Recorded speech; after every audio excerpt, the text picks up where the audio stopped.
دغه مراسمو کې د ننګرهار والي محمد غلام منګل سربېره 201 سیلاب پلو اردو قمندان ډګر جنرال محمد زمان وزیری د ولسی جرګې غړو فریدون مومن او انجنیر سید اکرام ولایتي شورا رئیس احمد علي حضرت د ننګرهار امنیه قمندان لوی پاسوال عبدالرحمن رحیمی ملي امنیت رئیس تورن جنرال عبدالصبور ثابت عامه نظم عمومي لیوا قمندان بریج جنرال نصیر احمد صافی سرحدي لیوا قمندان محمد ایوب حسین خیل او د دې ولایت ګڼ شمېر ځوانانو او نور ګډون درلود. د غازي امان الله خان مزار ته د ورتلو پر مهال په نظام ترتیب کې د ننګرهار والي او 201 سیلاب پلو اردو قمندان ته د عسکري مراسمو په ترسره کولو سره تقدیم هیواد خپلواکۍ کلیزه مو مبارک شه.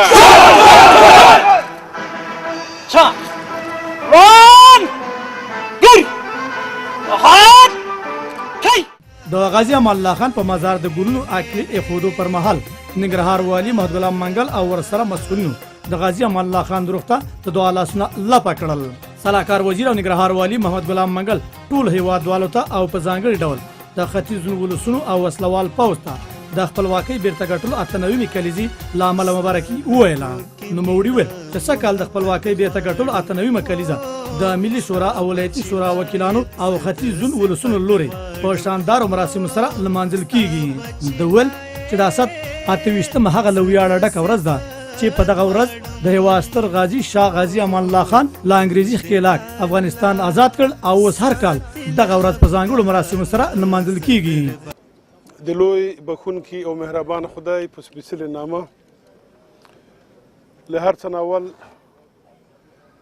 د ننګرهار د پتمنو او وطنپالو ولسونو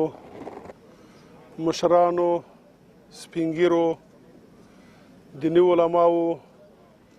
ځوانانو مشرانو او کشرانو په استازیتوب د هیواد خپلواکۍ د 98 کلیزې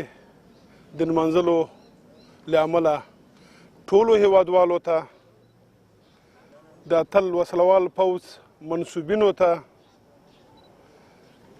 د ننګرهار او د مشرقي پتمنو ولسونو ته د زړه له کومې مبارکي وایم. سږکال د هیواد خپلواکۍ د بیرته اخیستلو کلیزه د ننګرهار او د مشرقي د ولسونو د مشرانو په ملي شورا کې زموږ درنو استازو د ولایتي شورا وکیل صاحبانو او د دې زون د ټولو ولسونو لخوا په ډیرو شاندارو او پرتمینو مراسمو سره نمانځل کیږي. نن سهار وخته د غازي امان الله خان د خپلواکۍ د دغه ستر اتل مزار ته راغلو او دلته د درناوي په دود د ګلانو ګېډۍ کېښودل شوه او د دوی او د خپلواکۍ د لارې د ټولو غازیانو او شهیدانو پاک روح ته دعا وشوه. له هغه وروسته به د ولسونو یو مارش او یا پریډ به ترسره کیږي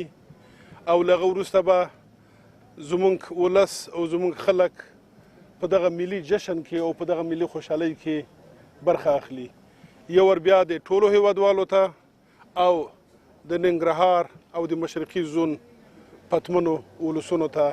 دغه نیکمرغه ورځ مبارک وي. د ننګرهار امنیه قمندان لوی پاسوال عبدالرحمن رحیمی ټول هیوادوالو ته د دغه تاریخي او ویاړلې ورځې له امله مبارکي وویله. نوموړي ویل چې په ځوان نسل ویاړو چې له یوې میاشتې راهیسې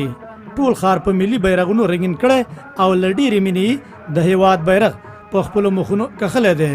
د ډاډ ورکړ چې ملي اردو ملي پولیس سرحدي عامه نظم او ملي امنیت منصوبینو سرتیرو د ننګرهار والي د ښې رهبرۍ له مخې د دغه جشن ښې لمانځلې په موخه پوره امنیتي تدابیر نیولي دي. مبارکي د زړه د کومې د افغانستان ټول ولس ته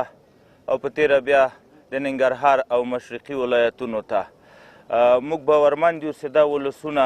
د زړه له کومې دا ورځ ماندي د زړه په مینه یې ماندي. دغه تیره شپه بله شپه د څو شپې تر سبا پورې